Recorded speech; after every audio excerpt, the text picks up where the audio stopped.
Hello, welcome back. Thanks for watching. I know I've been gone for a little while, just working on still getting things, into some semblance of an order. It's been tough, and I know it's been tough for a lot of people. So I hope that you're well and hanging in there as best as can be expected in these difficult times. I'm getting really sick of that phrase also in these difficult times, in these trying times, in these challenging times. It's in all the commercials, it's in all the work emails, it's everywhere. But I do hope that you're well. I wanted to do something a little bit different today based on some of the outreach that I've received and some of the questions I've been getting over the past couple of weeks, which have really focused more on the study of mindfulness and meditation and less on the actual practice. So obviously I've been putting up some videos here and there for people to participate in, and I've been running 2 weekly Zoom group sessions, Monday nights at 8 o'clock and Wednesdays at 1 o'clock if you're interested in that at all. But I've been getting a lot of questions that really focus more about learning about meditation, not just practicing it. And I like those questions because that's how I first approached meditation. It's how I approach everything, which is to learn about it. I often joke that if it's not something I can learn in a book, then I'm probably not ever going to learn how to do it. I tend to like to read. I like to study. I like to gather information. And so I've been, focusing on how to bring that content to people who might be looking for it. And I thought maybe this was a good way to start. So, all right, I'm trying to organize myself. Let's start with the electronically based things that I've used in case those are more what you're looking for. I find the app I use the most is Insight Timer. We do also sometimes use Calm in my house, although my son is more likely to use that than I am. I use Insight Timer because it's free.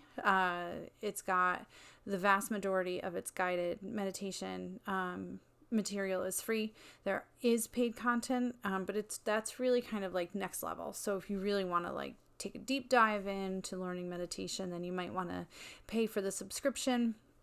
You can utilize the courses that they put on, and some of those are multi-day, 10-day courses, and so you could participate in those. And then there's some additional features that you would have access to with the paid version. But I use the free version, and there's tens of thousands of guided meditations. I like the way I can search it. I can bookmark or save meditations that I do that I really enjoy.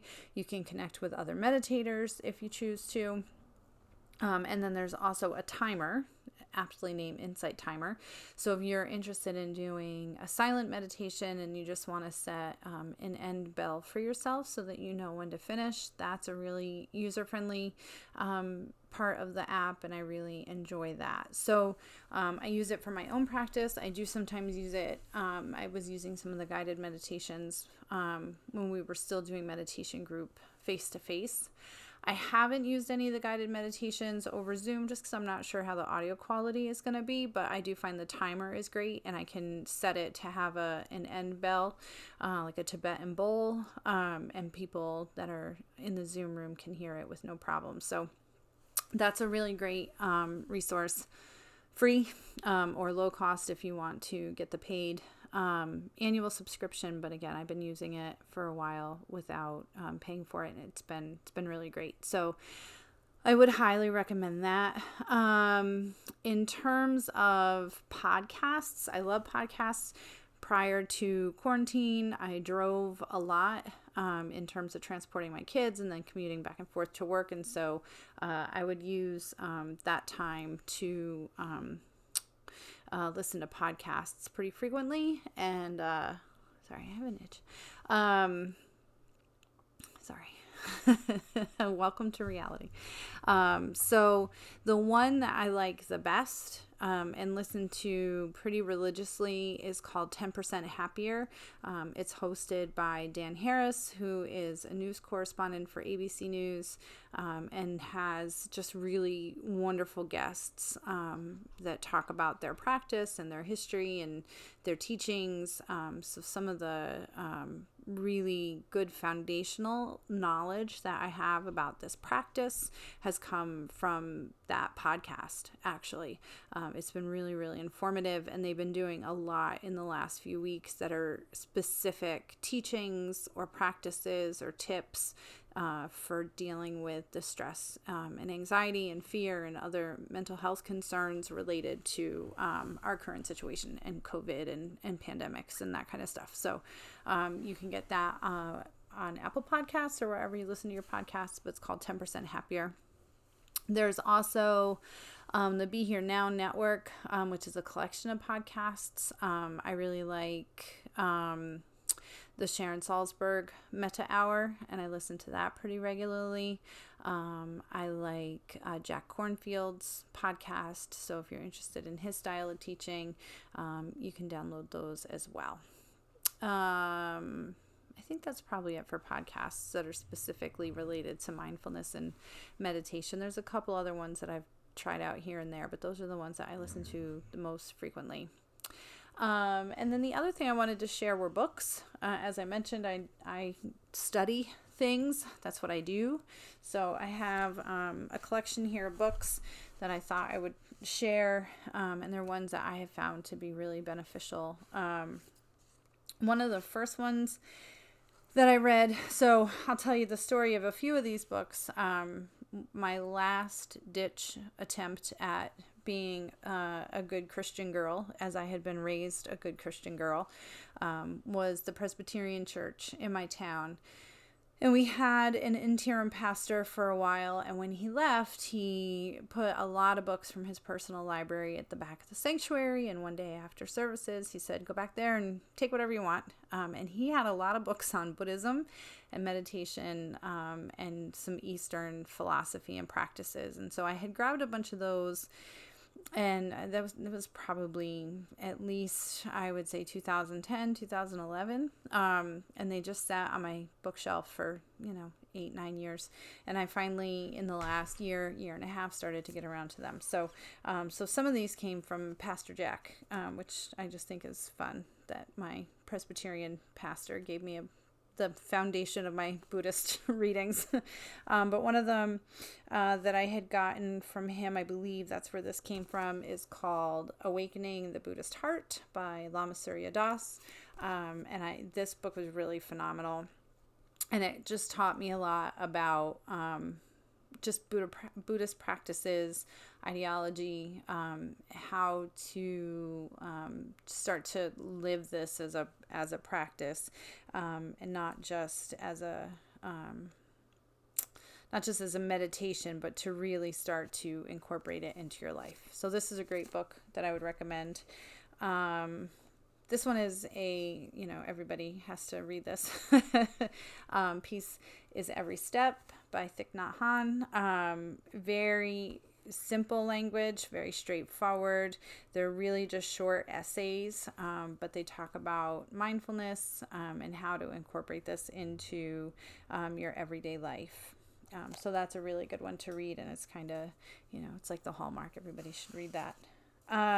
This was a great book also, Buddhism Without Beliefs, and I read this after hearing Dan talk about it on the 10% Happier. He was talking about Stephen Batchelor, and one of the things that I liked about this book is there is a certain amount of skepticism, and so for anybody who's coming to Buddhism or mindfulness, maybe from an agnostic perspective or an atheist perspective, and so not necessarily looking at this as a religion, but as a philosophy and a way of moving through life, I think this is a good book to do that.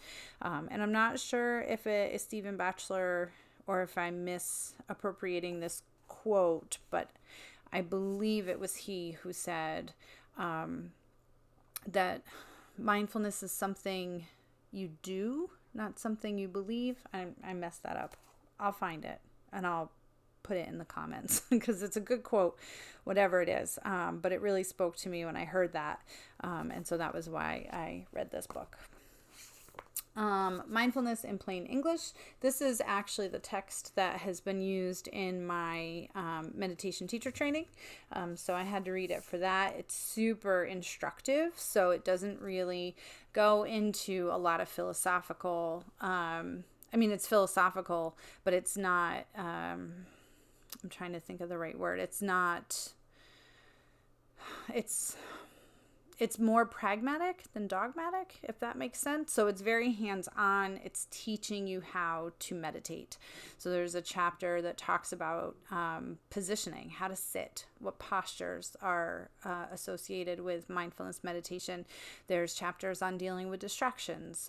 There is the historical foundations of, the Four Noble Truths and the Eightfold Path and how those became what we know as meditation now. But it really is a lot more practical in terms of learning how to sit in meditation. So Mindfulness in Plain English, very good.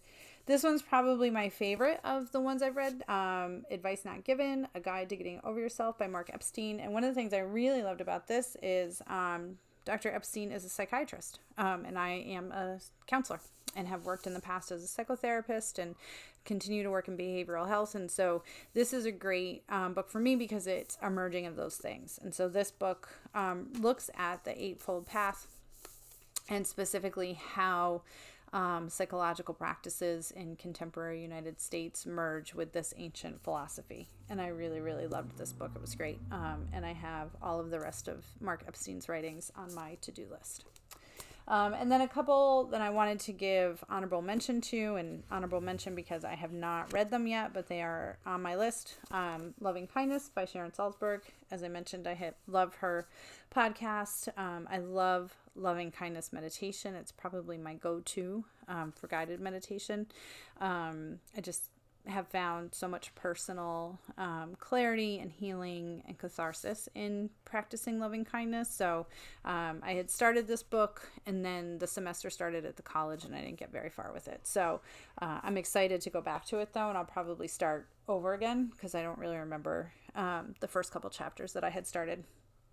And then this one I just recently picked up, Robert Wright, Why Buddhism is True. And again, I started this one when I had a little bit of break from the college, and then I didn't really get to finish it. So I'll start that again. This one is probably more academic than the rest of them. And that was also part of the issue. Just as we got into this more stressful time, I went back to reading novels because I can't, I just couldn't, I wasn't retaining anything that I was reading. So there's a depth to this writing that's really interesting and really fascinating. And I was super into it, but I was having a hard time just with where my brain is at right now with everything, just holding on to the material. And so I would, pick it up and start reading and be like, I have no idea what I just read the day before. But that was me and not anything about the book. So I'm looking forward to having a little bit more brain clarity and then maybe being able to start it again.